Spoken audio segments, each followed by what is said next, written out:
Well, hello there, and welcome to CBS Sports HQ on this fine Tuesday evening. Russ Taylor here with you in studio. Joe Musso coming up soon. NFL teams can start using the franchise tag for next season. Our guy B-Mac's going to be around for that. Pretty big night in college basketball, too. 11 of the top 25 teams all in action. And starting up momentarily, we've got ranked on ranked action in the SEC with Texas A&M visiting Starkville, Mississippi. Also in the Big Ten, Purdue will look to end a two-game slide with a 6th straight win over Michigan State, while second-ranked Florida hosts unranked Oklahoma. And on the CBS Sports Network, it's Davidson playing host to Loyola of Chicago. Always great talking hoops and the bracket with CBS Sports chief bracketologist Jerry Palm on a Tuesday in February. Hey, Jerry, March just about 10 days away now. Who do you have as your 4 number 1 seeds right now, and who has the most tenuous hold on their number 1 seed? Well, the 4 ones are the same as the ones that the committee gave us on Saturday, and that's Auburn, Alabama, Duke, and Florida.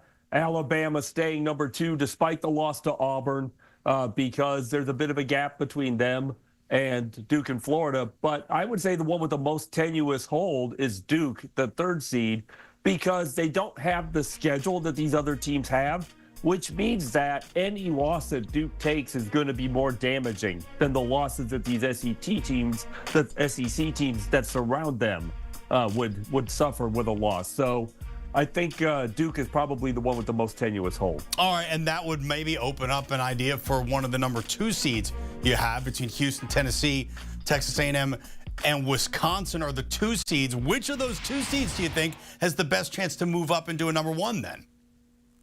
Well, it might actually be Houston, although Tennessee is also on that list. And, you know, if Tennessee gets hot against the schedule that these teams are playing, all of these SEC teams, you know, Tennessee has a chance to surpass Florida. They could jump Florida even if they both continue to win because Tennessee's schedule, I think, ultimately will be stronger in the end. And it may come down to the conference tournament even. But there's 5 teams from the SEC in the top 6. And so the 2 SEC teams on the 2 line probably have the best chance to move up. But I really like Houston's chances as well if they can win out the rest of the way.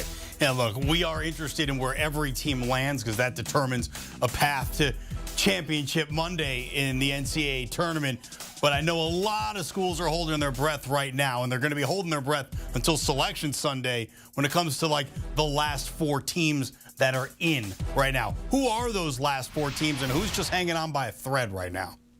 Well, I mean, they're all just hanging on by a thread right now. But you have Texas, West Virginia, Arkansas, BYU, I believe is the last one. So, you know, those teams are all have flaws. And there's a lot to be concerned about there with those teams. So, yeah, they're all really hanging on, but especially the SEC teams because, you know, they have a schedule that provides them with an opportunity to move up, and they also have the same schedule provides them an opportunity to drop off into oblivion. So there's a lot of pressure on those teams in particular to try and win enough games to stay in the bracket. Yeah, danger and opportunity lurking around every corner there. And look, first 4 out, you got Georgia, Indiana, Xavier, and North Carolina right now. Which of those teams are closest to getting in your estimation? I guess Georgia. And Georgia has the best chance because, again, the schedule. You know, they're going to play great teams down the stretch of this season.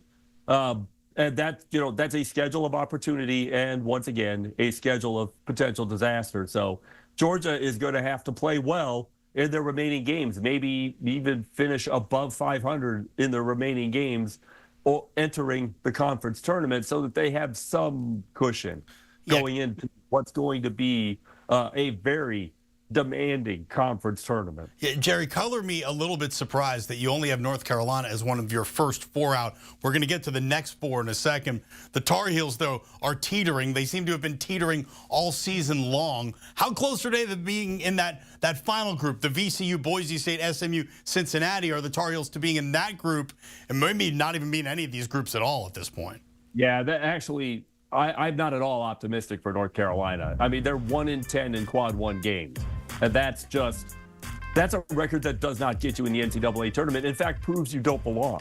And they only have one quad one game left, and that's Duke at the end of the regular season. And then, of course, they can pick up a couple in the conference tournament if they go far enough. But probably winning the conference tournament is their only realistic path to a bid in the NCAA tournament. So among those next four out, the VCU, Boise State, SMU, and Cincinnati, of that four, they obviously are going to need help. But which of those four has an opportunity maybe to leapfrog in somehow? Yeah, I don't know that any of them do. To be honest, they're going to need a lot of help.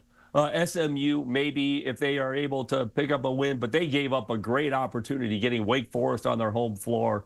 And, they couldn't win that game. So it's really, VCU is lacking the quality win that they really need, but there's nobody at the A-10 to give it to them. So these teams are lacking in quality currently on their resume and opportunities to put quality on their resume, and that's a big problem. And everything changes between every minute. We've got big games tonight, 11 of the top 25 in action, some ranked-on-ranked games as well. So the bracketology is ever moving until Selection Sunday, and that's why we say hello to Jerry Palm every Tuesday. Jerry, great to see you. See you next week. And just underway on the CBS Sports Network, little A-10 action. Loyola Chicago and Davidson beginning their season series. After that, what does Seton Hall have for an encore? Coming off a huge upset at UConn. Marquette welcomes the Pirates to Milwaukee. And the nightcapper takes us to the Mountain West Conference, San Diego State and Fresno State. College hoops all night long on the CBS Sports Network.